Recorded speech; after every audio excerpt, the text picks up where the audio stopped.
All team, give it everything you got. It's time to fangirl flail with Fangirls Going Rogue. Count me in. I don't think there's anything more important in the Star Wars universe than the fans. News, discussion, and commentary from the female point of view. You call this a diplomatic solution? No, I call it aggressive negotiations. With your hosts, Teresa Delgado, Trisha Barr, and Sarah Woloski. Boy, am I glad to hear your voice. Strap in, because this is where the fun begins. I like the sound of that. Hey, Yub Cubs, and welcome to Fangirls Going Rogue. I'm Teresa Delgado, one of your hosts, and with me are my awesome Yub Cubbing co-hosts and teammates. I'm going to say teammates because of our shirt. Trisha Barr from Fangirl Blog. Are you excited? I'm a little overwhelmed because we're so close to Celebration.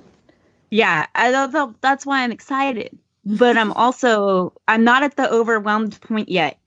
I'll be there like the day before when I haven't packed anything. It's Sarah Woloski from Skywalking Through Neverland. Are you excited or overwhelmed? I am excited right now, and I will probably get increasingly overwhelmed as it goes closer. Because right now it's still off in the distance, and I have a lot to do, but it seems manageable, and I know that time will shrink, and then I'll go, oh no! What, I wanted to do this, and it'll just get so packed. So, but excited. Yeah, I need to make a list of all the things I'm bringing, and I need to do that now so that my brain's clear instead of trying to do it right before, and then my list is missing stuff, and then I end up forgetting things. Well, I know Trisha makes an Excel spreadsheet of her outfits, right, Trisha? I haven't yet. What? Well, if you do, you should share that with us so we can kind of do our own spreadsheets. Well, you know, it's so funny because I make the spreadsheets and then it sort of just goes to the wind by the end.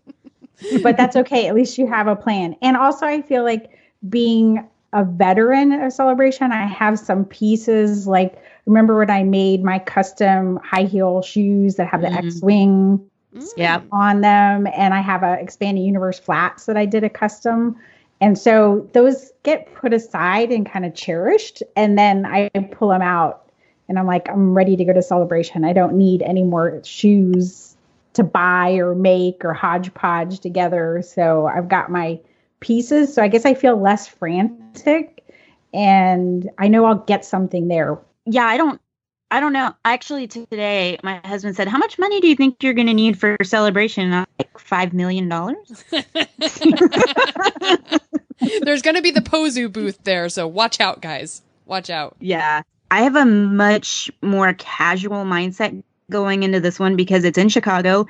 And Chicago in April can be sunny, it can be rainy, it can be cold, and it can change during the middle of the day. And I just need to be prepared for all circumstances. And I also am prepared for my hair to fluff up into a frizz ball because it's Mexican hair and it does that. And so basically, I may not be the cutest thing at this one. And that's cool. Yeah, you have to be flexible. Layers, and a jacket. Yep. Right? Just in case. Because I remember Indianapolis, the first Celebration I went to. So that was 3. And it was this time of year, April. And George Lucas was doing a panel. And I walked outside like 2 a.m. It was sleeting. People were standing in line. And I'm like, George Lucas is not worth this. Because you had to stand outside. And I know that's like heresy. But I was thinking I'm going to die from this. So I went back to my room, and this is true story. Apparently everybody else felt the same way. So when they opened the doors, they did not fill that room immediately. And people were walking by just like, well, I'm not going to see George Lucas. I didn't. And people got in because they were just like, do you want to see George Lucas? Come in, fill the room. And so it was the craziest thing. So you never know when you're going to get to see something. And so don't feel like, oh, I'm not in there, I'm missing out, because you might get to see something else really cool. You just don't know. Now, we have our podcast stage, which we have talked about, but there's a lot of other stuff going on that we can talk about as far as where we're going to be and where you might be able to see us and that kind of thing. Now, we don't have a panel schedule yet, so keep in mind that some of the stuff that I in particular will say when we get there, I'm assuming those are existing panels. I don't actually know, so I guess I'll just mention it now. If you want to catch me, there's 2 panels I know for sure that I'll be at. I'm assuming they'll be there. The Star Wars Lego panel, maybe a fan panel, maybe an official Lego panel. I don't know. I'm just going to assume that there's some sort of Lego situation happening. So whatever that is. And then we know there's going to be a Star Wars books panel. So the Star Wars books panel I will for sure be at. But I would just like to say it is March 20th as we record this. I need a panel schedule. Okay? You're talking to a planner freak. I need to be able to plan. Also, some of you that listen have actually reached out to me on my planner YouTube and my planner Instagram and asked me if I'm bringing my planner. I will bring my planner because you guys want me to so much. So I will. Just for you. Oh, that's exciting. Let's see. What else? Where will I be? Oh, the Star Wars Bookworms podcast stage. We are on Sunday we're the last one of the day from 6 to 6:45. I'm actually okay with that because that means that, well, fingers crossed means that the Star Wars books panel will have already happened. So we can talk more freely. And it's actually going to be the Star Wars Bookworms 100th episode. The timing just timed exactly correct. So we're designing some special stuff. Erin's designing some special stuff for our 100th episode. That is so exciting. And I know I've got some big panels too. We have the Skywalking Through Neverland panel on the podcast stage. It's going to be an interactive fandom adventure 3 because it'll be the 3rd time we'll be on the podcast stage, as well as the Fangirls, but we'll get to that. And Skywalking Through Neverland will be on Friday at 4 p.m. So that should be fun. And also you can find me on James Floyd's fan panel, which is Star Wars Tourism, Visiting the Galaxy Far, Far Away. And this will be about visiting Star Wars shooting locations. So I'm assuming that Richard and I will be talking about Death Valley and going to, Imperial Valley as well, which were shooting locations for what became Tatooine. And that's going to be on Saturday at 6:30 p.m. And then also, if you know about Skywalking Through Neverland, you know that we are crazy about hoojibs. And so we are going to have a hoojib hop, which is basically a meetup where you come, you get fun little hoojib ears that you're going to get to wear. And that's Sunday at 10 a.m. on the main show floor. And we're going to hop around the show floor and take group pictures with random, people that we meet. Mostly like artists and celebrities that we meet. So it should be pretty fun. Oh, and then there's a place where you can find all of us. But before we do that, Trisha, do you have any panels that you would like to announce? No, I decided after 2 really stressful conventions with a lot of author signings and panels and stuff to just hang out and be a fan. And so all I have is the podcast stage with you guys Saturday at 5 p.m.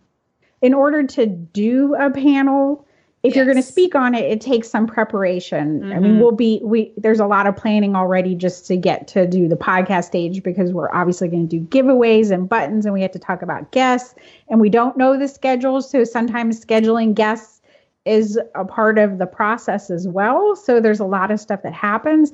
And hosting like a fan panel becomes even more of a pressure because you really feel like you need to prepare everyone, get them notes, make sure you know how you're going to talk about something. And I've done that for, I think, the last 3 celebrations. And I was just like, and then did book signings. And so it was just like, I want to just go, and I missed so many panels, things that I just wanted to watch because they were up. And now I just I can choose. I can do what I want to do. But That said, I will be around. I'll be tweeting. Obviously, it's stuff like you said, Teresa, the books panel. Try to get to some of the bigger panels, and see a lot of the women that we admire. Yes. And try to see what they're doing and working on, and get to those things. So just check the social media, and I will sign books. I'll have book plaques if people want to get one signed and personalized that you can go home and put in your book. I do have those. So there's a lot of other ways to connect. It's just going to be the easiest way to find us for sure is on that podcast stage Saturday at 5 p.m. And I always make sure I have Sharpies with me. So that would be a suggestion for everybody to just have like a black Sharpie and a silver Sharpie. And so if you're around me and Trisha at the same time and you forget your Sharpie, I'll have one that you can use if you need something signed by Trisha. Honestly, I even see this happening because it's happened before. So pay attention to my Instagram. I may just decide to sit on the floor somewhere in a hallway and I'll just take a selfie, post it, and be like, hey, I'm right here if you feel compelled. I mean, Teresa, you ran into Dave Filoni in an elevator. Correct. The random things happen. I was doing an interview in Europe, and I sent BJ to get batteries for the recorder, and he ran into Kelly Marie Tran. Yep. This was before The Last Jedi even. So she was just there and, just in the elevator, and he's like, oh, you're in The Last Jedi. And she's like, yeah, like, how did you recognize me? Because people just didn't even know. So. Wow. Yeah. Yeah. You never know. And honestly, if you can find it in yourself to sit still in the exhibit hall, stand somewhere off to the side so you're not in the way, and just sit still, you never know what is going to come by you. And so just a reminder, we are on the podcast stage on Saturday at 5 p.m. and we will have swag. Yes. And then later that day, Saturday at 7:30 p.m. or near that time, around that time, there's going to be a big podcaster/listener meetup at the Arc Bar at the Hyatt Regency. So that's right at McCormick Place, right across the street. And it seems to be a good meeting place for all the podcasts that'll be there. And there's going to be so many people. It's going to be really fun. Yeah, and we did one of those in Anaheim. It was a big podcast podcast listener meetup, and you may have seen the video. If we can find the video, we should put it in the show notes of our big fangirl flail when I stood on a table. Yes. And scream stuff. Well, speaking of celebration and what we're wearing, Trisha. Well, I think first and foremost, we need to remind people that if you want to represent Fangirls Going Rogue, we do have shirts for sale, or you could get whatever you wanted, a sticker or a hoodie or a tank or however you want to style it up. But we do have a logo, that Sarah designed. It's beautiful. It's the little Ewoks, and it's Go Yub Cubs Go. Teresa, you might want to explain that for people who don't get it.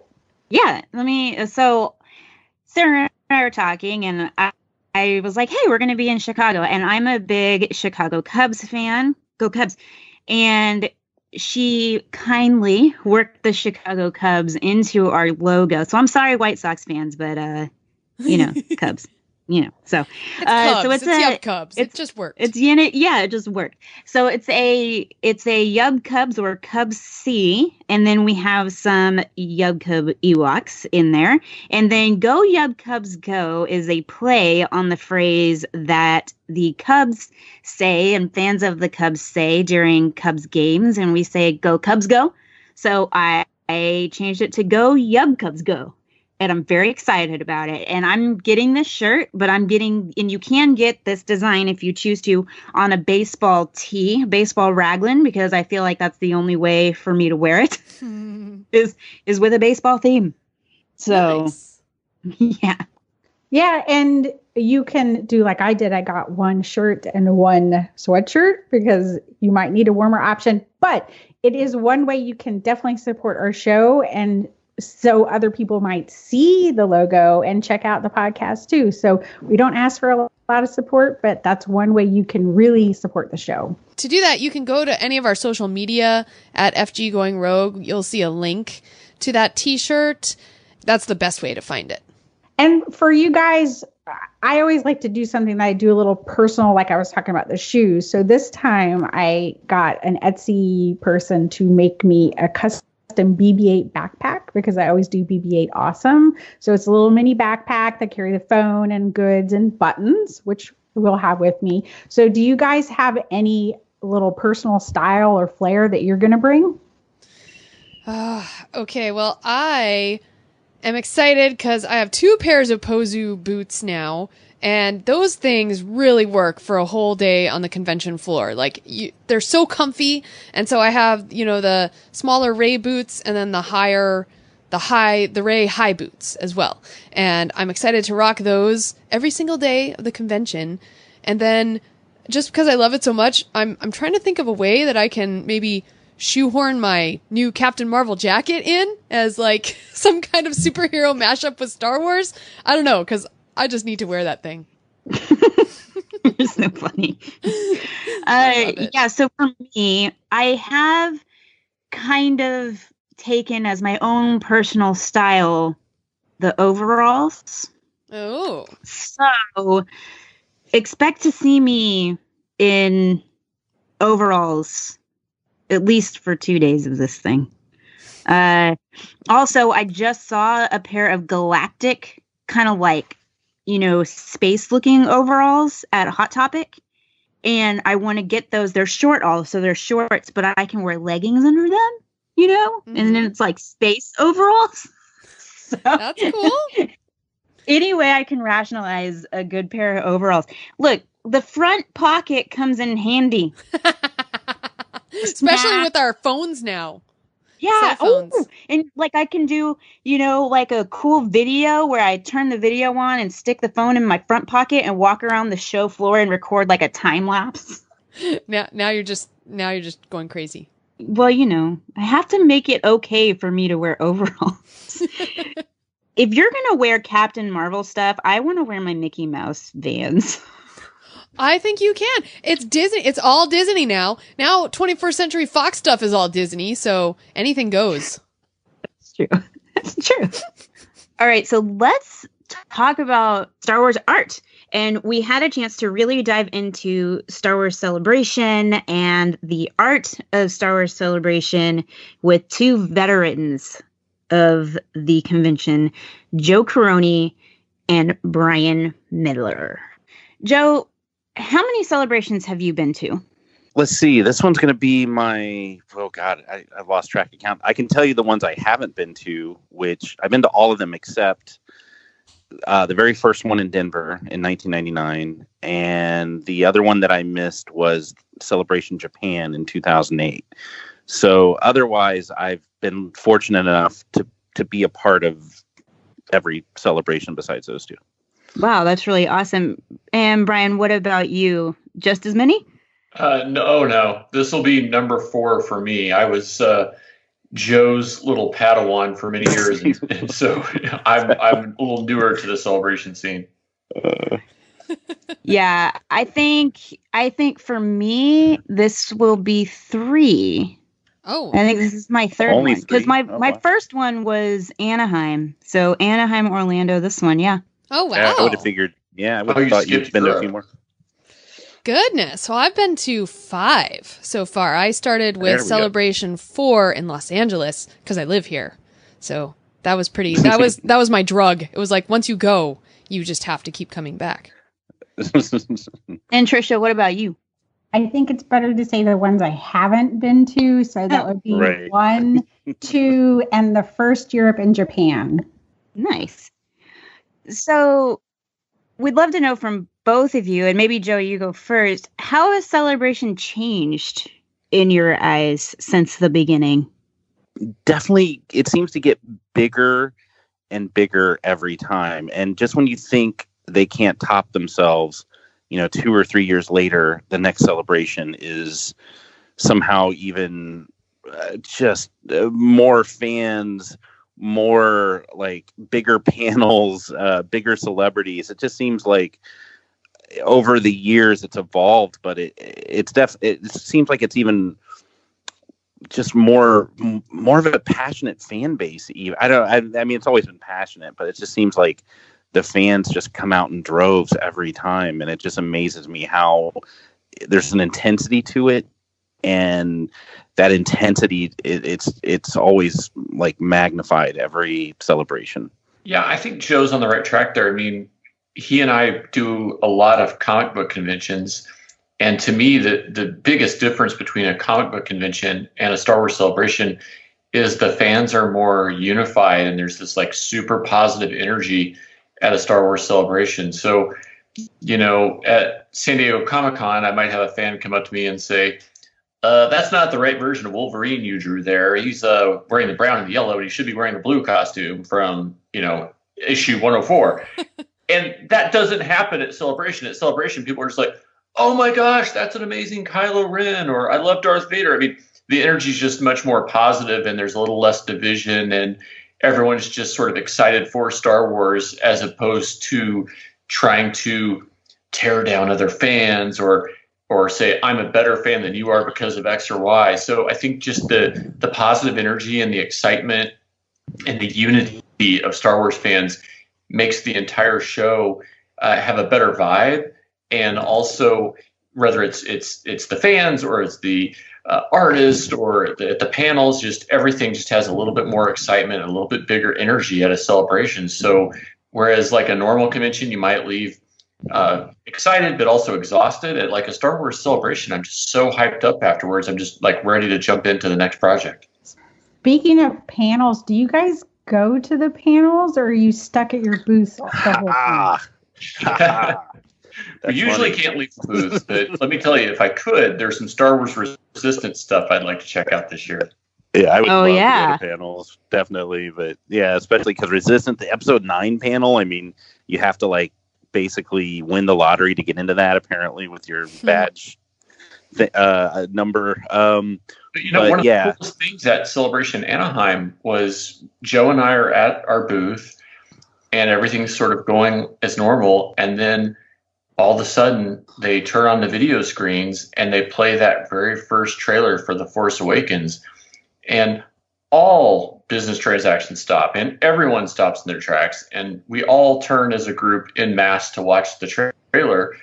And so even though we weren't in the panel, it's like we get to share in that magic a little bit. And I think, that's another one of those things that differentiates Celebration, and that, okay, maybe you didn't win the lottery to get in the panel, but we're still going to get to experience some of those really special moments. Yeah, I hope they have some screens at, well, I mean, I don't know.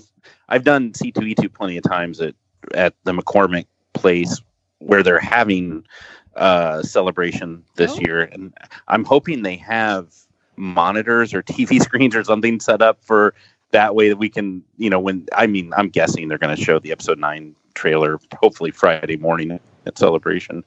If they do during JJ's panel, I hope that we all get to relive that moment and get to see it because to answer your question, yeah, Brian and I normally we don't really get to go to the panels at Celebration because we're working. We don't even get bathroom breaks. Yeah, we don't think. Oh my! Yeah, it's well, there was, I think, was it Celebration Anaheim, maybe Orlando, or I don't know which one. Yeah, we were so swamped at our booth. Like at the end of the day, it was just nonstop business, which is great. Which is why we're there too. But at the end of the day, we looked at it like we haven't even had a bathroom break today because it was just nonstop.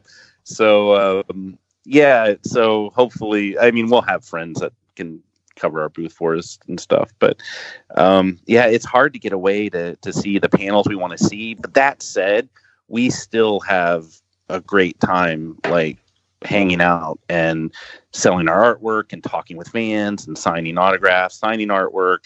I mean, we still have a blast there at Celebration, even though we're kind of trapped in our booth all 4 or 5 days.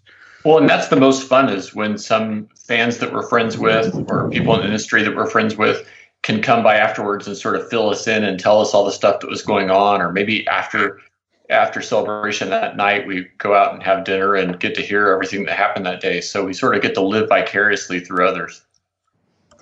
Yeah, I'm usually on well, YouTube, so- like when news is breaking, like like I'm on my phone in between selling artwork. Like, okay, what did they just show? I got to download the trailer, or the preview, or whatever. So you wouldn't be opposed to one of us dropping by with like a snack? Oh no, not at all. Yeah, bring it. Yeah, In exchange for Poe Dameron. there we go. We'll get you some free Poe Dameron art for some cookies or brownies or whatever. Joe likes Stroop waffles.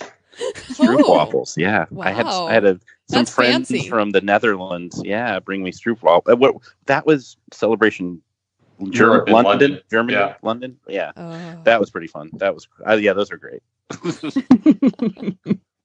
Let's just say the European fans, they know their pastries. Yes, Oh. yeah, they took care of us.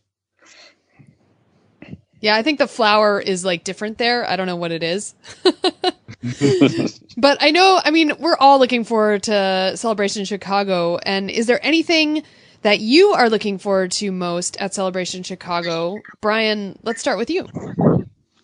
I mean, I'm really on this like Star Wars Resistance kick right now. So I'm like 100% invested in the series, and I'm sort of still giddy from the finale that just aired. And so I'm really looking forward to talking to fans about Resistance and, hearing about their reactions, and maybe if they get to go to some of the panels and stuff like that. And then as an artist, whether it's Resistance or maybe the newest movie, we don't always have the opportunity to create artwork around that until it sort of proves that it has legs.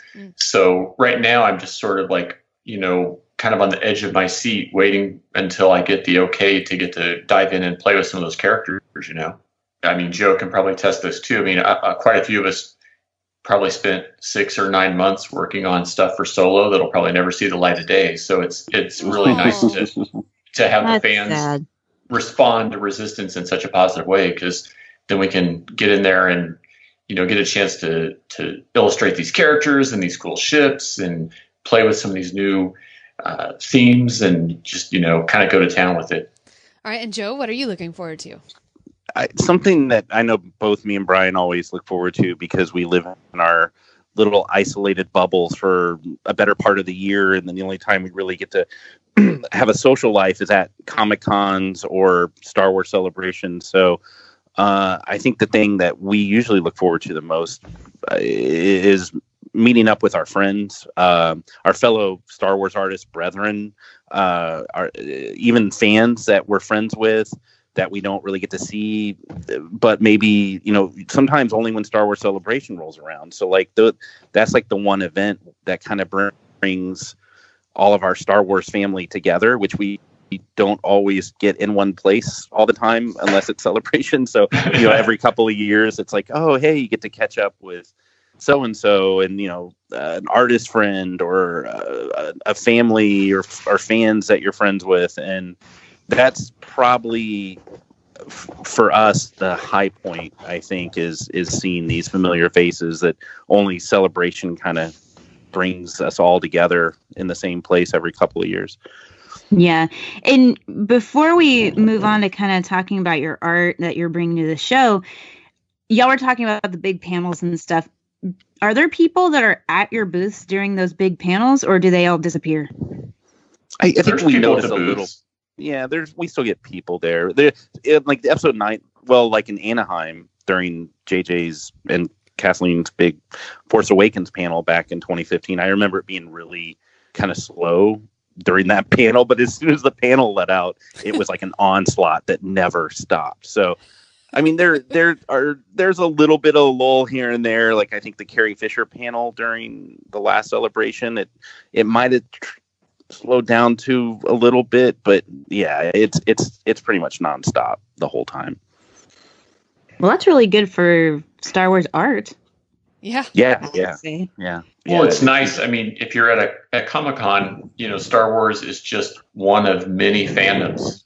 Whereas at Celebration, we're all 100% focused on Star Wars. So it's just the one time that we get to be, in our world 100% and interacting with fans that are Star Wars 100%. So it's just, I don't know, it's special in a way. Absolutely. I remember y'all being busy. Yeah. It's like a feeding frenzy at our booth usually because there's so many Star Wars fans, and luckily for us, there's so many Star Wars art fans, especially the ones that respond to our work. So it's like we usually have a good crowd. So don't let that I'll tell this to all your listeners too. Don't let that intimidate you. If you see like a big crowd around our booth and you're wanting to say hi, just fight your way through the crowd or be patient and wave at us or flag us down, because we're, if we seem busy, we'll definitely try to make time for everybody that wants to say hi or stop by. Well, that was definitely a tip for fans. Do you guys have any other tips for celebration, maybe even specific to that venue, since you have some experience there? Yeah, it's a great venue. It's a big venue. I would say it's one of the bigger convention centers, at least in the Midwest for sure. So it should be able to pack in a lot of people pretty well for celebration. It's a big venue. There should be lots of room for everyone, but definitely prepare for a lot of walking and standing in the line. Well, and that's what I was going to ask, because the McCormick Place building is basically old McCormick Place and new McCormick Place put together. And there's like 4 or 5 separate areas. Yeah. It's so huge. And I know that, like, for example, we're going to be on the podcast stage, and I know that our room is in the West building. So is that because I have the PDF of the entire floor plan of McCormick Place open in front of me right now, just so you know. I was looking at that too. And there was some tweets out today as people were registering their badges and stuff, and it was talking about the Wintrust Arena. And I've been trying to figure out what building that's in. Do you happen to know? That's like blocks away. Whoa. I know there's across the street from the main building where the main exhibit floor is. There's a walkway that connects the buildings. There is. I'm looking at that now. Yeah, it's so across. So it's on the west, what I would call West Campus side, but it's not in the same building. Right. Yeah. If Brian's right, then I'm not certain, but if he's positive, then I only know because a bunch of fans have been talking about the. Apparently, that facility has different bag security rules than the McCormick Place, and so a bunch of people have been talking about what they can and can't take into like some of the autograph lines and panels and stuff. Yeah, so it looks like the Wintrust Arena is across Surmark Road, and it has a walkway connecting it to the Marriott Marquis Hotel. Yeah, that's the new one. The Marriott's the new hotel. So if the Wintrust Arena is where some of these big panels are, it's not even in the same building. Right. Yeah, that's not. Yeah, that's going to be a couple blocks away because the Marriott is across the street from the Hyatt. The Hyatt's connected to the main building where the exhibit floor is. The Marriott isn't, but it might be connected to the West building, which is across the street. So what we need is force projection. Yeah. So you might. It sounds like this other arena place is connected to the Hyatt, which is connected to the West building, which that one, and you take the walkway over to Celebration main. Yeah, because some of the info that's gone out says queuing for the Wintrust Arena, and I'm like, okay. Right, and that seems to be the queuing location for whatever the big panel is going to be. So that must be that the Wintrust Arena is going to be like where the Episode 9 panel is going to be. So it's not even even in the building that you guys will be in, or the building will be in the podcast stage. That makes sense because as far as I know, I don't think there's a big enough. I mean, the Episode 9 panel is going to be packed. So there are some banquet rooms and halls down on the first floor, but there's no way they can fit thousands of people in those. So they're going to need an arena space or something like a huge, a bigger facility. And there's a really big theater, but it's way on the other side. It's in the old McCormick Place, like way on the east side. Okay. I just looked up the capacity for the Wintrust Arena, 10,387. All right. Yeah, that might- Awesome. Yeah, that might maybe. Everybody gets in. Yeah, well, Yeah, because and it won't be that many No. though, because that's the concert. The concert setting is going to be more what it's like. So it's probably about 2/3 that capacity for having a stage in the front. Oh, okay. So it's about the size. anyway. It's about the size of what it was for 7. For Anaheim. Yeah. I would say. Yeah. Yeah. Well, Well, here's- Anaheim has that arena. Here's one important tip I think for Celebration for fans. So the McCormick Place is kind of isolated, like that whole, like there's not much around other than the Marriott and the Hyatt and a couple other hotels. So if you really want to venture out, you have to go like a mile or two into downtown, for like restaurants and whatnot. And then there's Chinatown, which is like maybe a 15-minute walk, down the road there, but which is where I usually go and hang out to grab food when I'm there for C2E2. But the McCormick Place itself is kind of isolated. It's a lot different than, say, like Celebration in Anaheim or Celebration in Orlando, which those are huge tourist, attraction places. So you have restaurants and, all kinds of hotels and fun things everywhere. But this is going to feel a little different for fans because the McCormick Place is on the South Loop of Chicago, and it's a little more right there in the lake. It's a little isolated, and you kind of have to. I mean, if you stay on site, you're fine, and but if you want to explore, you kind of have to like take an Uber or a cab or prepare for a hike. All I'm hearing is that we're on our own private Star Destroyer for like 6 days, so it's going to be amazing. Yeah, I think my tips would be, if you've got passes for the whole event, don't think that you're going to see the art show on Sunday or Monday and get what you want. Most of that stuff's going to sell out by Saturday at noon. So, stop by Thursday or Friday and see Joe and I and see the other artist and get what you want then, because odds are a lot of that stuff's going to be gone. And then if you really are an art collector, and I know a lot of people are, go on Amazon.com right now and grab like a really nice plastic poster tube with a shoulder strap.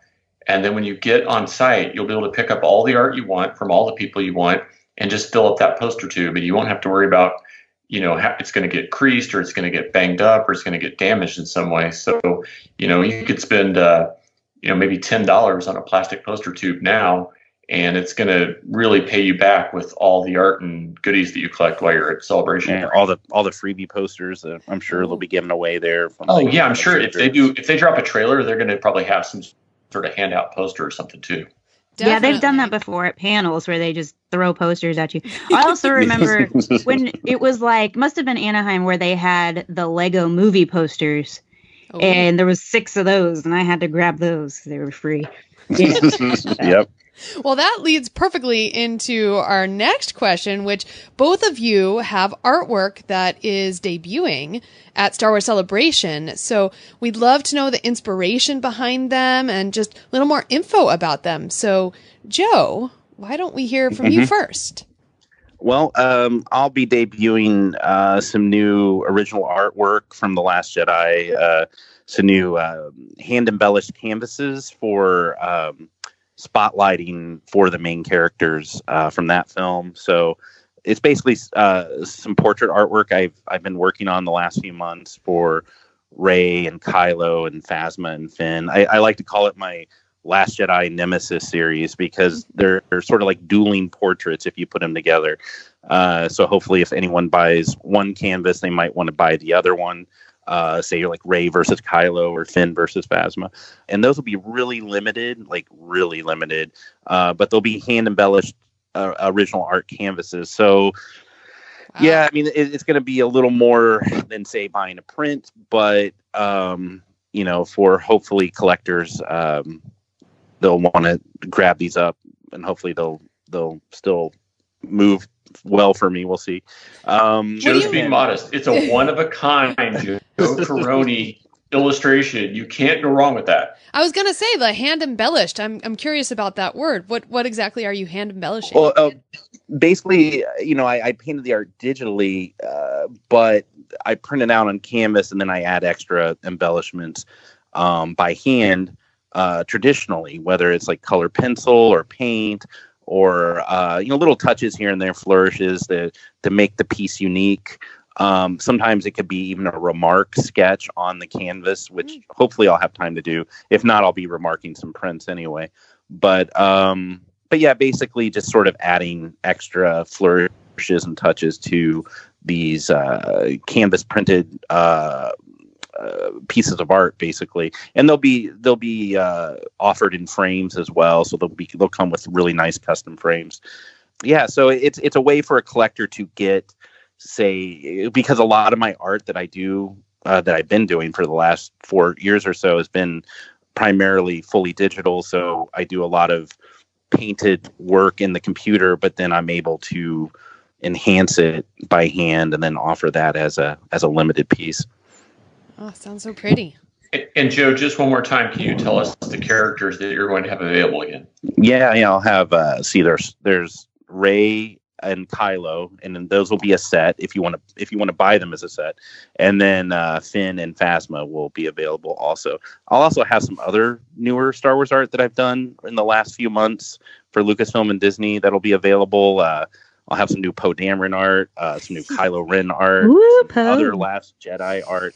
Yeah, Poe Dameron fans unite. And Oscar Isaac is so awesome. He's always fun to paint. And let's see, what else? I have a few other surprises. Like I'm thinking of busting out my original artwork for the Phantom Menace for the anniversary. Yes, please. Yeah. Sorry. So I did a big, one of my very first, well, my first actually Phantom Menace piece I ever painted was a big canvas piece. It's still hanging in my home, framed. And I'm thinking of maybe I'll bring this to the show and offer it to hopefully a lucky collector that might want to purchase it. So it's one of my older pieces from 1999, but I'm going to bring that as well. And I'm hoping, maybe that'll find a good home since I've been sitting on it for 20 years now. And now's the time.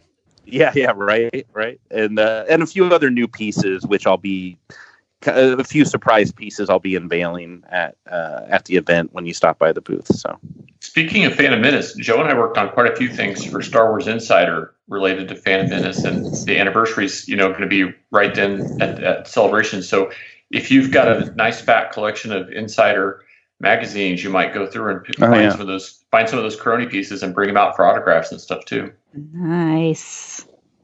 That's awesome. So, Brian, tell us a little bit about your piece. So, Lucasfilm this year said, if you can come up with 2 different concepts to submit for the Celebration Art Show, and they tend to have about 700 submissions from all of us Star Wars artists, and they have to narrow it down to 30 people to be at Celebration. So there's never really a guarantee that any one of us will get picked. And I had this sort of idea for my main piece, and then on a whim, I'd been playing with this really left field crazy idea of Star Wars travel stuff, like tickets and luggage tags, and what would happen if you were just a person in the Star Wars universe and you were wanting to travel from planet A to planet B. So just as 11th hour, I put something together, a really rough concept, and I turned it in. And so the weeks go by, and I get the call back from Lucasfilm, and they said, okay, we've selected you for the art show. And it was a voice message, and we need you to call us back though, because we like both these pieces, but there's one of them we like better. And I was like, oh, well, they hated my crazy idea. And so when I call up, they're like, we love this crazy idea. It's so insane. So I was shocked by that. And based on the pre-sales, apparently other people liked it too. So it's just retelling the original trilogy through these vintage style Star Wars luggage tags for different planets that we see in the original trilogy. And I thought it was kind of out there, but everyone's kind of going crazy for it. So I'm honored by that. And with the pre-sales, I think I've got about 56 of the 250 left. So again, come by Thursday or Friday if you want one of those. No, I want one of those. But the idea is the original trilogy. So we start at Tatooine, and we go through with these luggage tags some of the planets that we see in the original trilogy. and we end at the Death Star. But maybe there's a reason we don't all get to go to the Death Star. So you have to see the art to get the joke. But the response has been good, and I don't know, I'm sort of blown away by people, and it's I don't know, it's just an honor to have some weird idea like that and have everybody be on board with it. So that feels fun. And like Joe, I'll have some other things there too. I just got back from Epcot International Festival of the Arts, and I had 3 brand new Star Wars illustrations debut there. One is Destination Indoor, and one is Destination Dagobah. And so one has Ewoks and one has Yoda. So those will be there. And also X-Wings for Victory, which is a really cool rebellion propaganda poster that will be there as well. And some older things. So I keep all my art in a flat file, and I was going through and organizing things for this show. I realized that I had just a very, very, very tiny amount of artist proofs from Celebration Anaheim that I had stashed away. And then I have some pieces from Celebration Europe. So I'll bring those out, and that'll just sort of be first come, first serve, whoever can grab them. And then some surprises. So, anyone who's collected my art knows that if you pre-order or pick up my Celebration exclusive, I typically have some bonus item for you. So get there early on Thursday or Friday and take home the goodies. Ooh. Whoa. I need to pre-order that one. I love that one. That one's so cool. Do it. Yeah, I'm actually, so while we're talking, I was on Brian's website, which is octopolis.com. And I like the space shuttle poster. So thank you. I will have some of those at Celebration. Oh, cool. Okay. I like that one. Yeah, I do a whole series of space exploration art. It's all inspired by NASA and SpaceX. And so I release one of those each month for the year. So yeah, if you're into any of that sort of geeky space exploration stuff, definitely follow me on my website or on social media. And I typically have one new kind of space inspired illustration every month. Perfect. Well, that leads us into where, how can we buy or pre-order your prints and also your social media? So, Brian, why don't we start with you, since you were already talking about that?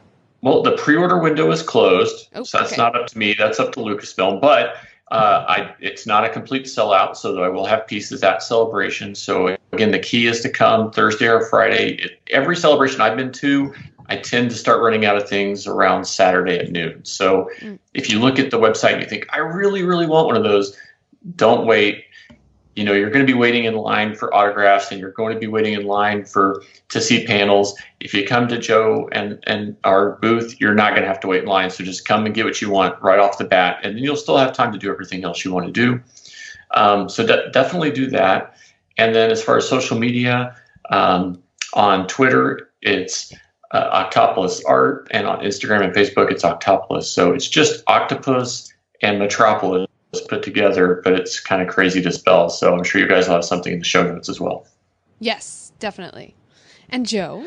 I don't have pre-orders for my pieces per se, but they will be, like I said, really limited.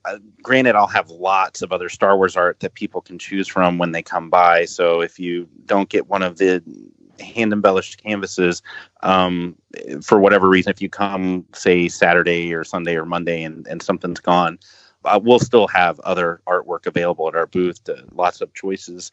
Yeah, so our booth, actually, we should mention our booth number. That's 3116. Yeah, 3116. So I think last time I looked at the PDF for the layout, I think we're right up front. So when you walk in the Celebration to the main exhibit floor, through the main arch there, you'll see an island of booths, and I think ours is like right in that first island of booths that you come across. So we should be right up front. So there'll be no excuse for people to say, hey, we couldn't find you, or we missed you at Celebration, because we get that a lot. Usually it's so crowded and a big show, but no, we're going to be right up front. So come check us out at Celebration at booth 3116. And then in the meantime, you can keep up with me through my website, joecroney.com, which has the links for all my social media, like Joe Croney Art on Facebook, or just Joe Croney on Instagram. And then you can sort of keep up with Brian and I that way, leading up to Celebration, as we we'll be sharing more art images and more information and maybe a few surprises leading up to the show. Hopefully, I know we're running out of time. We got like less than a month, and I'm leaving for C2E2 tomorrow as well. I'll be going back and forth to Chicago in less than a month. And if you want one of Joe's canvases, bring a stroopwafel. bring bribe me with stroopwafel. Bring passes to the 501st Bash. Right, we're not shy. We want to have a good time hanging out with everybody. So yeah, if you think you're going to miss out, come and hang out and chat with us, and we'll figure out a way to get you what you want. Nice. Bribery always works. Right. Bribery with food, especially. It's worth mentioning to people that celebration art usually goes up in value if you take care of it, and so it's also a good investment for people. Definitely. This is true. We always get a laugh when 2 hours after the show opens, we see our art already on eBay for double or triple the price. Oh wow. Wow. I have some pieces of key art, especially the limited edition stuff that it's 10 times its value now on eBay. Wow. So yeah, you never know what people are going to want to get. So it's always a good, if it catches your eye, you may want to keep it and put it on your wall. I have tons of Star Wars art on my wall, but sometimes you just put it in there and let it sit for a while, and it may end up being a nice investment for you later on.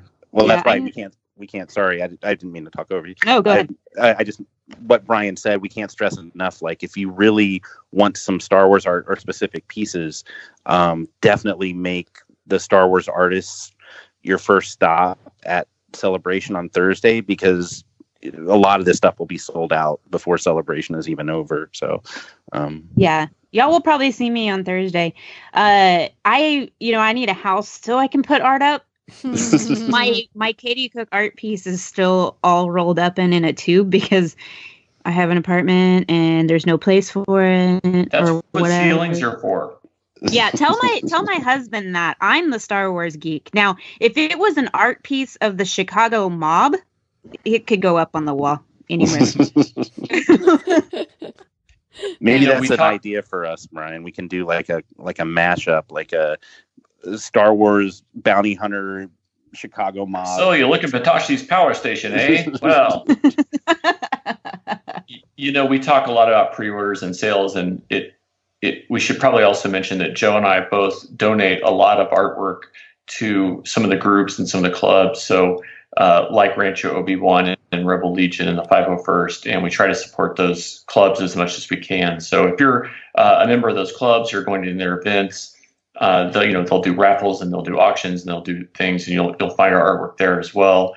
And none of that money goes to us. It all goes to help those clubs. And if you get a chance to bid on one of those and want to take it home that way, that's fine by us too, because we're all in it for the Star Wars fandom. Nice. All right, guys. Well, thank you so much for joining us today, and we're so glad we got to talk to you, and we look forward to seeing you. Yeah. Yeah, it'll be awesome to catch up with you guys again in Chicago, and probably just a few weeks away now. Yeah. Oh, that's Let's scary. all share a glass of blue milk together. Yay! Galaxy's Edge, baby. Galaxy's Edge. And bring Stroop waffles. Bring Stroop waffles. I'm just kidding. Okay, so now that it's just us girls, did y'all pre-order any art yet? I have not this time. I didn't either, but that's because I didn't see any cutesy. I like cutesy art. I'm sorry. Does it look like a My Little Pony? No? All right. I don't need it. Yeah, I really like some of the Ahsoka ones, but I have a really beautiful one from the last convention by Lindsay on my wall. So me too. I was sort of like, do I need another Ahsoka? Because it's not going to go on my wall. I just, I kind of have to have balance. So I have another really nice one of Leia kind of doing her little face against Darth Vader at the beginning of New Hope from Spencer Brinkerhoff. And so I kind of have to find some balance. And so I was like, not this time. So, actually what I'm looking forward to is, after hearing Joe and Brian talk, is just going to the artist booths and seeing what other art they have. Yep. Because the celebration pieces didn't necessarily knock my socks off, but that doesn't mean there aren't going to be some things there that I will see that, you know, of course, haven't been shown yet. So I'm really looking forward to going through there.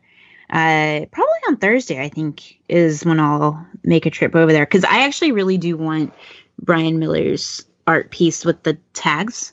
Yeah, I really, cute. I It's really adorable. like that. Because I like things that are kind of more subtle and different. And that's one of those things that you have it in your house. If I ever get a house and people come in and they don't understand it, they look a little bit closer and they start to figure it out, you know? Oh, yeah. But you know what would be a really cool art piece for me? Padmé? Yeah. Or like a handmaiden, you know, something like that. And we have the perfect person to talk to us about Padmé Amidala. Do you want to know who it is? Yes. Kat Tabor is here with us to discuss all things Queen Shadow, Padmé, and I don't even remember what else we talked to her about, but it was a really, really fun conversation, and we hope you guys enjoy. And of course, Kat Tabor is the voice of Padmé Amidala in the Clone Wars. We live in secret, Anakin. Like it or not, our relationship is built on lies and deception. No relationship can survive that. I know I went too far. It's just something inside me snapped. I don't know who's in there sometimes. I just know that I'm not happy anymore. I don't feel safe. But Padmé... I think it's best if we don't see each other anymore. At least not for a while. I'm sorry, Anakin. I'm sorry too. Has anyone had moon cheese yet? What is that? So it's a snack, you know, for like traveling or whatever, but it's a little healthier than chips because it's literally dehydrated cheese. And it sounds gross, but it's not. But the cheddar version to me tastes like Cheetos. Oh. So, Ooh. you know. Okay, well, now I'm writing down moon cheese. Where do you get it? It's kind of expensive because it's one of those, you know, foods that's like a Whole Foods thing. So I actually order a bunch of my grocery stuff from a place called Vitacost online. Oh, yeah. So I get it there because it's way cheaper. Moon cheese. Vitacost. It's a tiny, tiny little bag too. So when you end up eating the whole bag, you don't feel bad because it's really small. So don't show it to your husband. Or Absolutely. It's not a man-sized snack. No. A man-sized snack. It's not. Would Padmé eat moon cheese? She absolutely would. I think she probably helped invent it. So it travels well between, you know, planetary systems. Oh, yeah, because it's dehydrated. Exactly. It survive hyperspace, so. That's great. Well, we don't need to talk about anything else. We are done here for the day. So Kat was on her first show and we talked about high concepts. The second show she was on, episode 33, and we talked about more high concepts, and this time moon cheese, and we're done. Maybe you guys will end up getting a sponsorship, or they'll send me a free box. Oh my gosh, so. That would be great. I'm looking to see if they have a Twitter account. Oh my gosh, so no, that would be awesome. And then maybe we get it before Star Wars Celebration, and we can give everyone moon cheese. Yeah, I mean, I wonder what other people will think of it. Like my mom tried it and she really liked it. And not everyone always likes my healthy snack alternatives, but I'm gluten intolerant, and so it's super great for like just when you're traveling and you don't want, you know, some other healthy thing. It's a little more fun, and the cheddar flavor to me tastes like a more mature Cheeto. Nice. Oh, like the white cheddar Cheetos that are trying to be fancy. It's not the regular Cheeto flavor, but because it's denser, it's just a little bit more like, you know, it's like a Cheeto you would have with wine. Ooh. They do have a Twitter account. They do. Well, hi, Kat. Hi. Nice to see you, hear you. Guys. We'll see you soon. Yes, I know. That was exciting. Last night we with the book signing here in LA, there were so many other people that were going to be at Celebration. So I feel like we're all a big family. Oh, that's awesome. That's very exciting. How did the book signing go? Were there lots of people there? Lots of fun? Yeah, and it was so great. It was packed, which I was completely surprised because yesterday, I mean, it has been pouring rain here, and yesterday was like record-breaking all-day rainfall. And honestly, if I didn't have to go, I was like, I wouldn't have gone. So I was really, it was like a very good excuse to not leave the house. But so many people turned out, and so many beautiful women were dressed in different Padmé costumes. It was amazing. Wow. Oh, that's so awesome. Yeah, that part was so cool just to look out and see all these beautiful Padmes. It was really cool. Well, it's a stellar book. I'm now reading it for the second time via audiobook, so thank you for that. Yay. Yeah, I was listening to it a little bit yesterday too on the way there. And then I read a part from it at the actual signing, and it's funny how nerve-wracking that is, but it worked well. So you get nervous?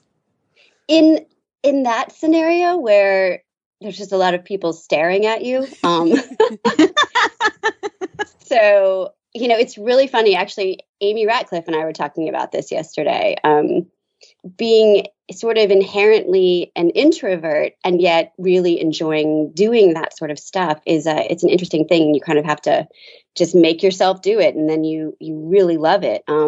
But, like James Arnold Taylor, who is my dear, dear friend, he's a born showman. So I don't think he gets nervous at all. But yeah, I get in front of crowds and stuff, I get a little bit nervous. And with reading, you're just like, oh, don't screw up, don't say someone's name wrong. And,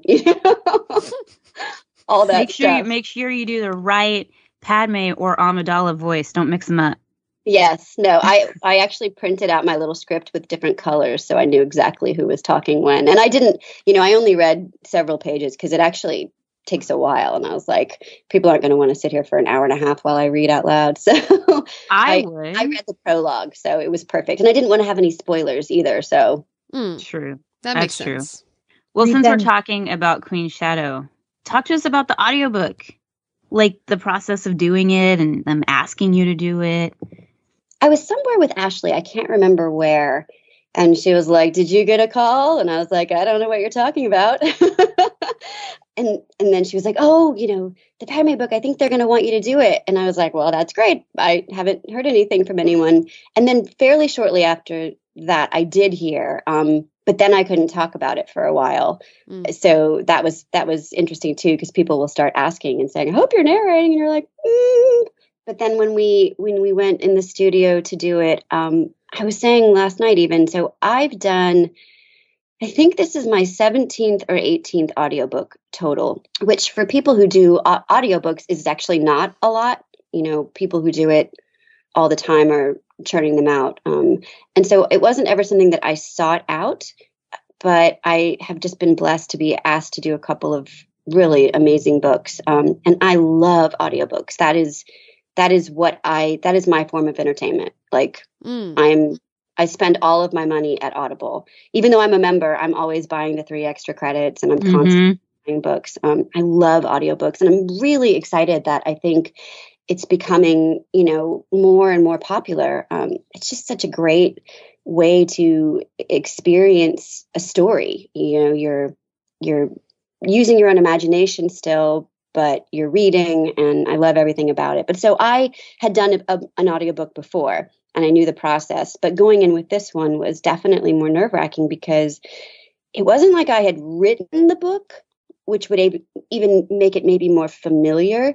It was like, it was my child, and I had to make sure I really wanted to do it justice, and do her justice. And luckily, I mean, EK's book was amazing. I was actually crying within the first couple of pages, and I'm not super emotional. So I was like, wow, I don't know what's happening here. But then there were all the other characters, some of whom are played by actors that I'm good friends with. So it was really weird to do like Uncle Ono and Mina Bonteri and stuff that, Kath Sushi and Dee Bradley Baker play. And so I'm doing my impersonation of them. And I was like, I hope it's good.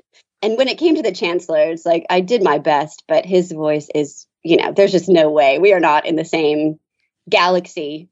should we say, with voice register. So I was trying to get that crazy weird rasp that he has, and no, I was like, nope, not gonna happen. So Nothing is truly indestructible, Doctor. but it was so much fun. Oh, I bet. When you record the book, do you kind of read it straight through, or do you do the different voices at different times? Like, how does that work? The mechanics of it? No.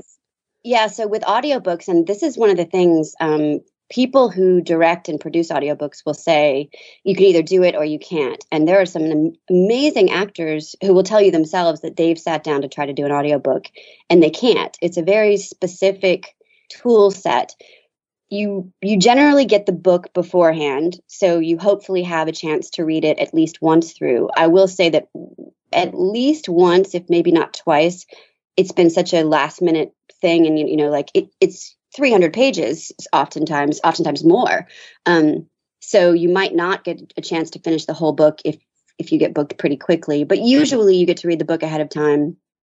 And when you sit down to record, though, nope, you sit in a chair and you just read continuously. And you don't have the luxury or the time to make every line precious like you would if you were doing film or television. And so you if you're an actor who's like, oh, I want to do that again. I want to do that again. I think I can do that again. You can get away with a couple of those on a really important line. But if you did that the whole book, it would take you, a month to read it. And no one has the time to do that. So you kind of have to just read through. It's almost like there's an intuitive aspect to it where some people kind of intuitively sense what's coming up and the way the sentence is going to go, and then other people don't. And the very first book I got, it was like a fluke and an accident, and they were having a hard time casting it.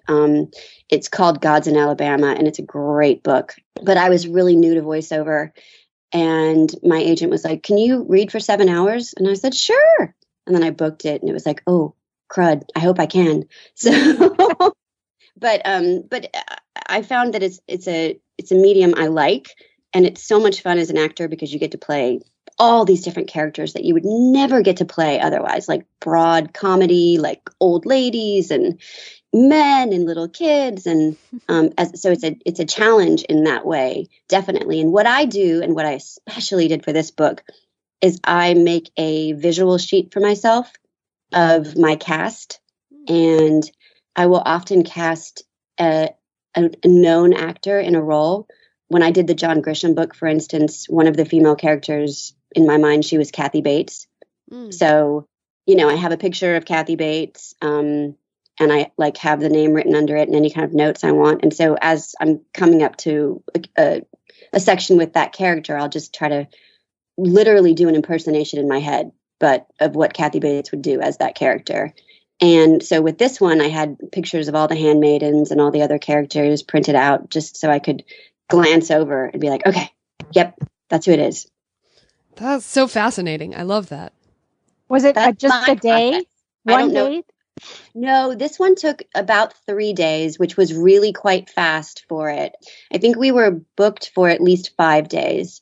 But because I had done one before, and because, again, I knew this character so well, that part was easy. And Kevin, who does the directing of the Star Wars books, is amazing. And he's done this a million times, and he really knows what he's doing. And then our engineer, Evan, who was so great. It was just like a great team effort. And you go into this, little quiet studio for days. It's always weird when you come out in the evening because you haven't been in the sun, and you're so engrossed in this story. And then you're walking around the world and you feel like what you were reading is sort of reality. And why isn't everyone else up in arms about what's going on in the Senate? Oh, wait, that's not real. So I don't know if other people who do audiobooks have the same experience. And again, because I just started as an actor. So even with voiceover, all of this is just a different aspect of what I do. So it's just acting to me, but some people are professional narrators. And so I don't know if they approach it differently, but that's my little trick, is to cast it. And if I can't think of an actor, in fact, on Instagram, I had a picture of my recording, toolkit, and you can see the image sheet. And I had a character from Battlefront who's obviously not in the game. I mean, who's obviously not in the book, but in my mind, she was what Mariak would look like, the character. And I couldn't find anyone else. So I was like, I'm just using her. So it's all in my head. It's very cool, though. So interesting. I haven't gotten very far in the audiobook, so I'm waiting. And when I hear your Chancellor, I'll Instagram you. You will not be impressed, but that's the one that I was like, I make an attempt, and then his voice is just I was even about to try it now. It's not. There's no point. Our voices are so different. So I play 16-year-old girls. He does not. So. I want to hear him try to do a 16-year-old girl. That's what actually he probably could. What am I saying? He probably could. Did you have a handmaiden that was like a favorite when you? I mean, obviously you're doing Padmé, but all the other characters, was there one that you were like, yeah, I like her? Not when I started, but by the time I finished, yes. Now I'm a huge Sabe fan. But that was what was really fun. Again, thinking about the incomparable D. Bradley Baker and what he did with the clones and gave them all these different personalities. And I didn't have quite the breadth to do that he had throughout the Clone Wars, but it was really fun to, have Versailles, who, it's not a spoiler alert, she's kind of a computer nerd. Oh, and then Dorme, who is more of taking care of like hair and clothing. And it was fun to make the different personalities, but definitely, within this book, I just loved the character of Sabe that EK brought to life. Yeah. Yeah, I would agree with you. Sabe was really well done. I will say that I did kind of fall in love with Versailles, though. Yeah, she was fun. She was kind of, when I was doing it, she was definitely like the most modern of the girls. Like I imagined her like, she's the young one that they got that like understands like, social media and all the stuff. And they brought her in. So it was like the equivalent of that. Mm-hmm. That makes sense. Well, I know you've also been working, in the Star Wars universe, like doing Forces of Destiny episodes and reprising your role as Numa on Rebels. Is there any favorites in those experiences? I think that, some of the experiences that are actually the best is just when it's continuing and you didn't know that was going to happen, and it's just such a blessing. So I love the character of Numa, and I am still to this day, like, I want to know more of her story. In fact, I was talking to someone last night, like, I want to know more of Mission, Vet, and Numa, all Blue Twi'leks that I've played throughout the time period of Star Wars. I want to know more about them. It was so cool. Like, it's just when they call you and say, oh, we want to have you read this character and you don't know what it is. And then you get a script and you're like, what? So that's what happened with Forces of Destiny. I read for Leia because that audition went out, and I've played Leia before when she's quite young, and then also in Detours when she's quite hilarious. So I feel again like I really know that character, and that's what happened with the game The Force Unleashed. Like originally they weren't going to cast me because I had done so much other stuff, but then eventually Dara was like, "Yeah, but she just knows the character and she sounds like what the character would sound like." So I felt really comfortable about that, and so I worked really hard on the Leia audition for Forces of Destiny, even though it was older Leia, so I wasn't sure, what was going to happen, because I know I'm not in the same vocal register as much as our beloved Carrie. But so I didn't get that. And then a couple, maybe 10 days after that, they just called and were like, so we're doing this new thing and we would love to offer you the role of Padmé. And I was like, what? So it was really funny because I'm like, you could have told me that last week before I worked for days. But no. But and then I got to meet Shelby, who plays her in that, and I love her. But yeah, every time you sort of get this call out of the blue or this email out of the blue, checking your avail for such and such, and and I know who the casting person is. You know, with Lucas, it's Lindsay. And so whenever you see something from her, you're like, huh, I wonder what this is. Yeah. In the best way possible. So the fact that we're all going to Celebration this year, and I'm going to be with my Clone Wars family, who I love more than anything, and that it's 10 years later. Yeah, that's pretty much the most amazing part of the story, is that we're just super blessed that we keep going. Yeah, I was about to say, you get a call that says, hey, by the way, so how did that happen for you? Or how do you feel about the Clone Wars? I'm so delighted for people and for fans. And I said this last night at the book signing, actually, that it wasn't even that, you know, there's a lot of campaigns to keep shows on and whatnot. And it wasn't even as if the fans thought that was going to happen. But we just had consistent, for 10 years, people telling us how great the show was and how it changed their lives and how there wasn't anything like it. And that never stopped. And I think it was that just, you know, eventually, it's so good. It was such a good show that people missed it and people loved it. And that got the attention of someone. And so I'm so happy for everybody that it's coming back. Well, yeah, and it never got a proper ending either. So I think that's also why there's this resurgence. Yes. But I know, like, some people felt like, oh, well, you know, there was kind of some answers here and there, and, you know, but in the knowledge that there was already stuff that they had worked on and had been written and whatnot that people were never going to get to see was sad. So it's just, it's amazing. It's absolutely amazing. And I'm happy for everybody, basically. The Clone Wars was the gift that keeps on giving, because we've gotten books and some of the stories that maybe won't get made, but then the ones that are going to get made. I mean, we were just so lucky when they did that panel at San Diego Comic-Con and people were like, they're going to announce more shows. And I'm like, there is no way that is happening. Yeah. So when it happened, because I guess I was like, I'm not going to ever set myself up for hope. And so when they announced it, I was watching, I'm like, what is happening? Yeah.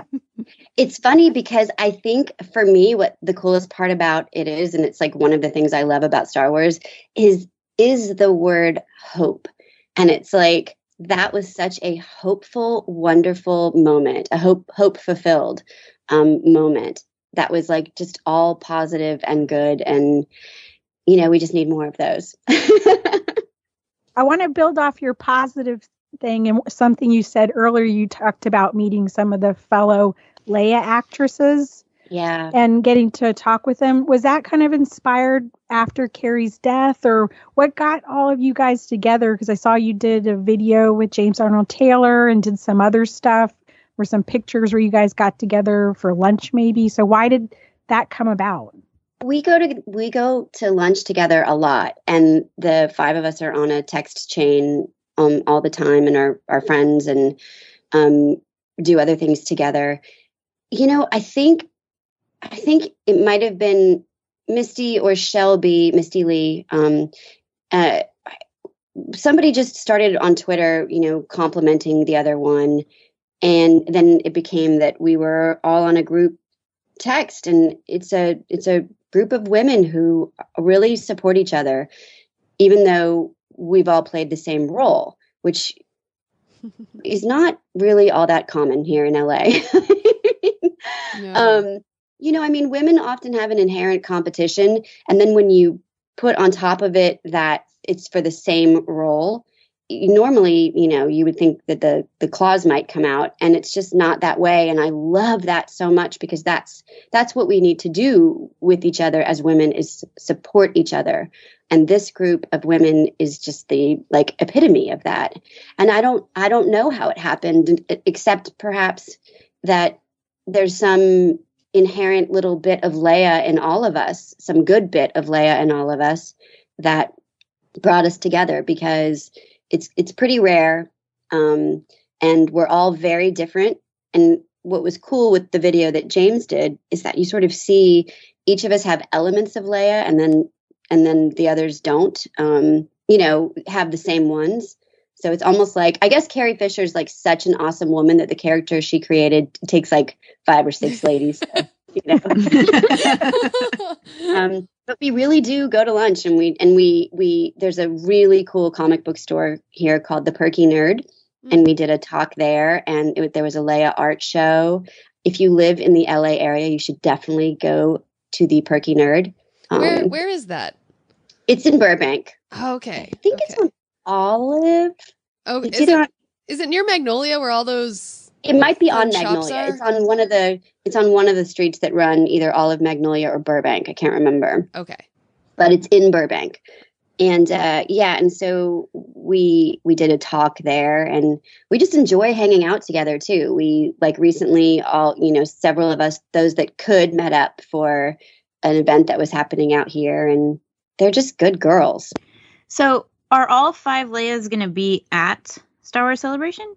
No, not this year, unfortunately. It was something that we had sort of hoped, because when the Perky Nerd did the Leia, it was for Leia Day, and there was some artists who did amazing work, but one did a commissioned piece of 5 Leias having lunch together that was sort of symbolizing us.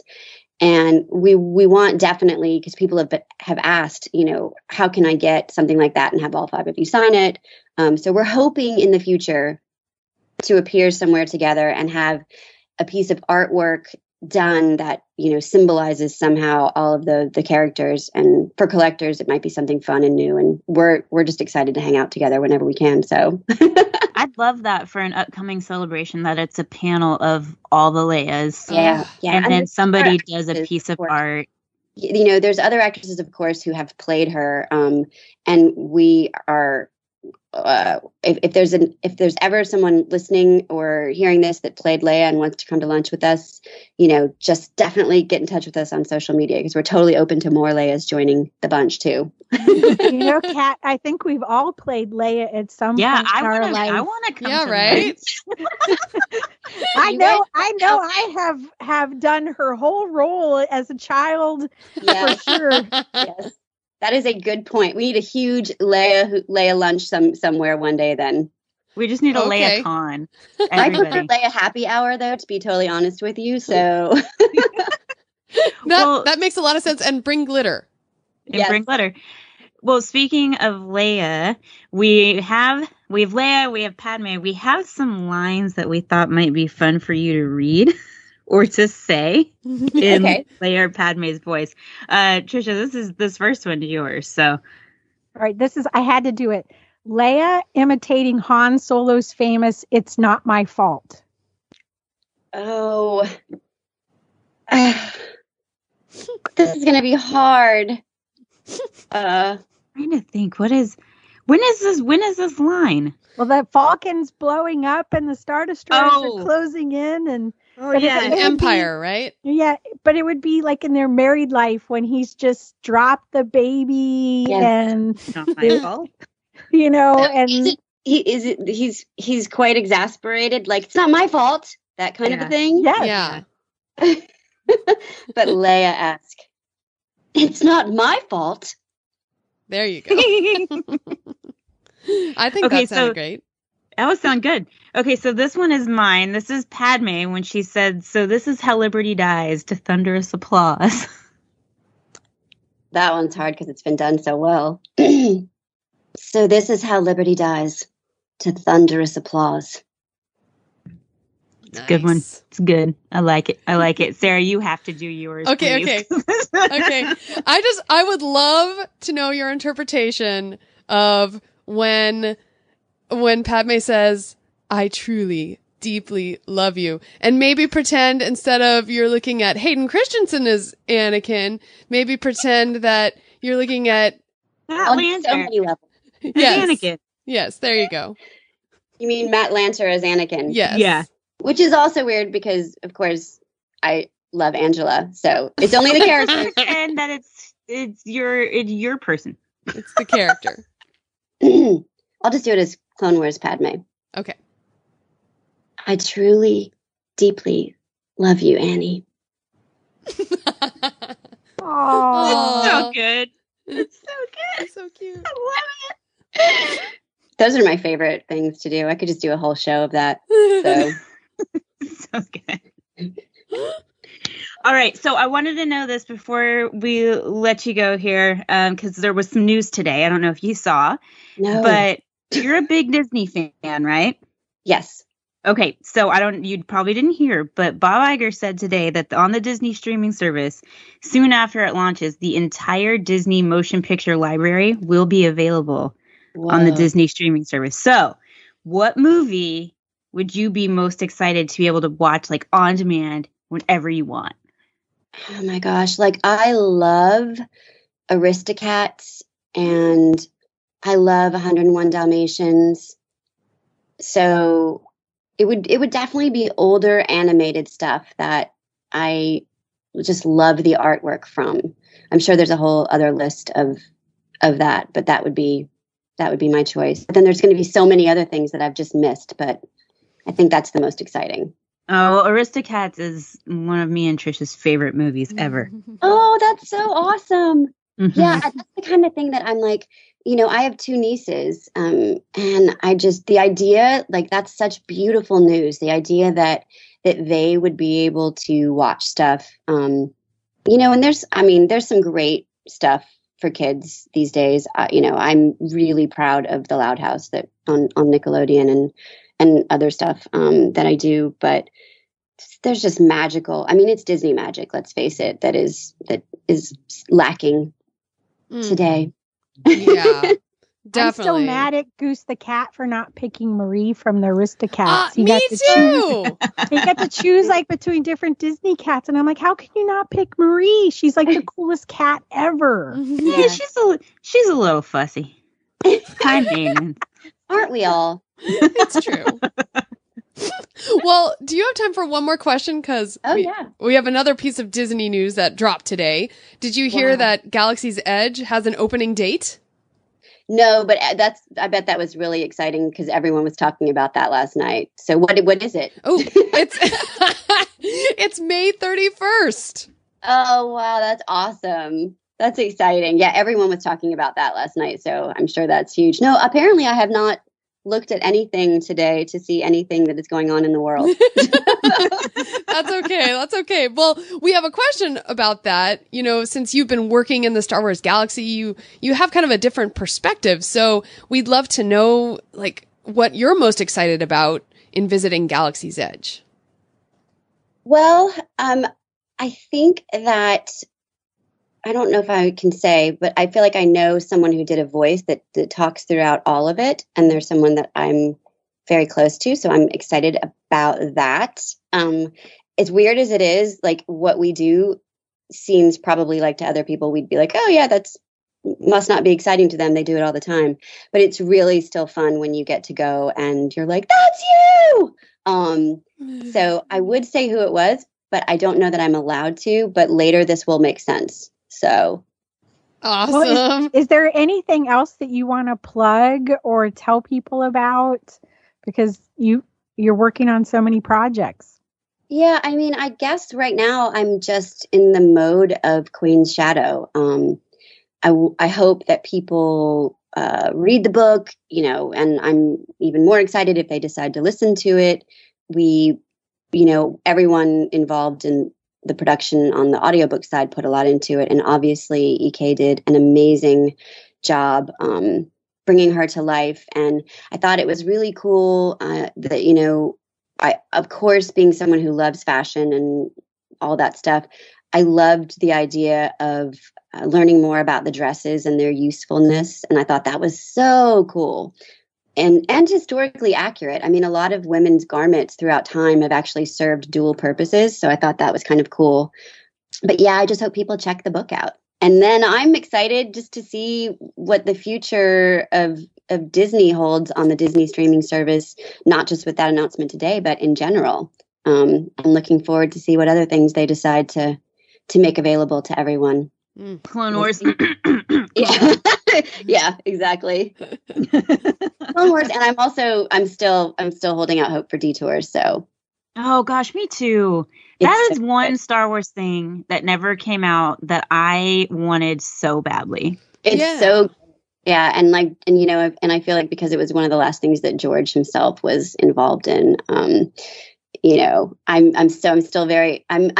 hopeful that will come out as well. So we'll see. The streaming service would be a great place for it too. Absolutely. It really would. Absolutely. Yeah, and I actually have a T-shirt from it. You do? Yeah, Celebration 5 or 6. There was a panel, and I was at that panel, and we all got T-shirts. Is it the one with the stormtroopers Yep, in it? the stormtroopers that are right on your boobs.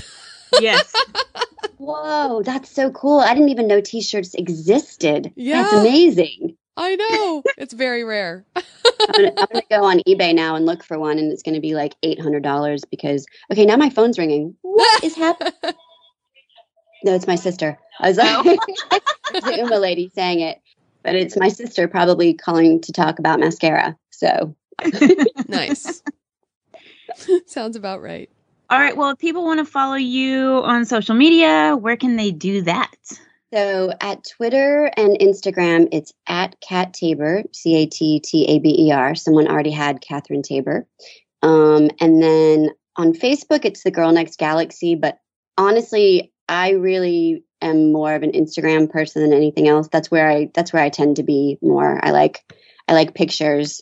So I would say that's probably, if you're going to pick one, go with Instagram. But pick them all. That's fine too.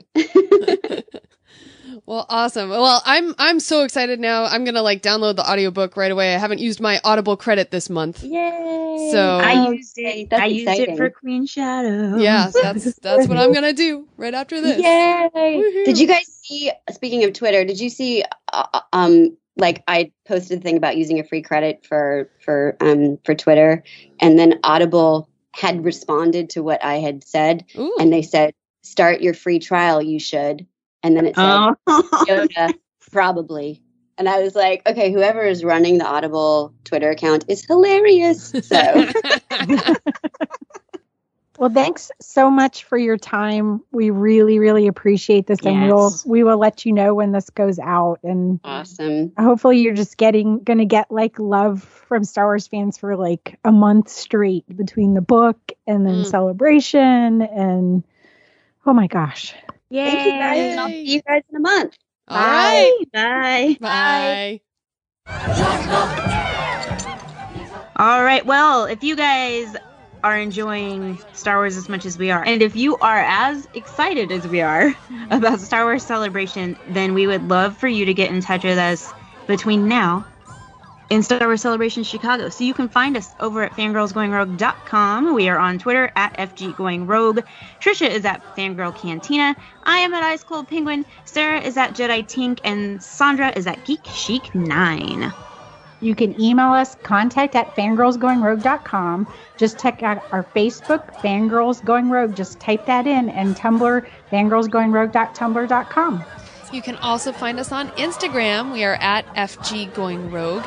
Or you can leave us a voicemail. And that voicemail is 33121-EWOKS. And I dare you to type that in because it's really fun to type EWOKS on your phone. And then you can also join our Facebook group by searching Facebook for Fangirls Going Rogue group. Request to join and answer those 2 questions that pop up. And please go to Apple Podcasts and leave a positive 5-star review. We need your reviews so more people can find us. So, until next time, da da da da da, yub, yub, yub, yub.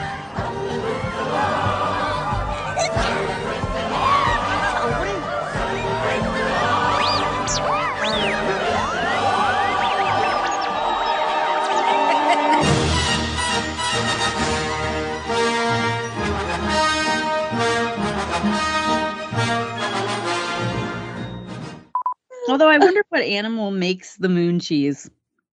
I think it's a cow still. It's a moon cow. So it's a space cow. Oh gosh, that gave me images of The Last Jedi with the weird sea cow thing, and it'd be green.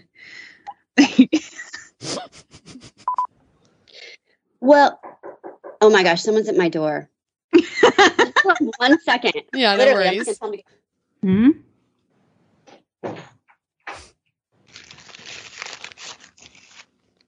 Okay, that was such an actor moment. Because they were just delivering a script for Loud House. So Wow.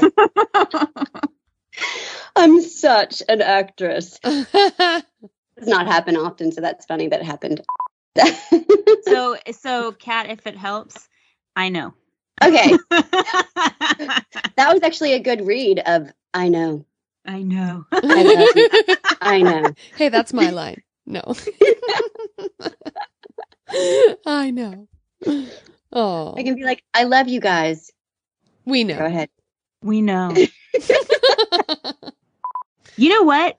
There's no man giving us restrictions on our episode length. You make it as long as you want to, sir. That's right. And if people don't want to sit around for it the whole time, that's fine. Yeah. But they will. That's funny. This is the extra long edition for when you're traveling to Celebration. Exactly. Yep. Okay, I have to tell you, if you guys heard banging in the background, we had a rat trap. And the rat got trapped in it, and Did it he was not hanging die? out. And no, it was just its hand caught, and that was the banging. And I'm trying to figure out who's banging around my house. And I'm clicking the off button, and I'm trying to get up. It took me like 30 minutes to figure out where the banging was from. And then my husband's trying to get it out of there, and the thing's like banging around it. And it's in the anyway, it's in the backyard banging around this. So that was like I was trying to click off and on to mute it so you couldn't hear that. But if you hear banging, that's what it was. Whoa.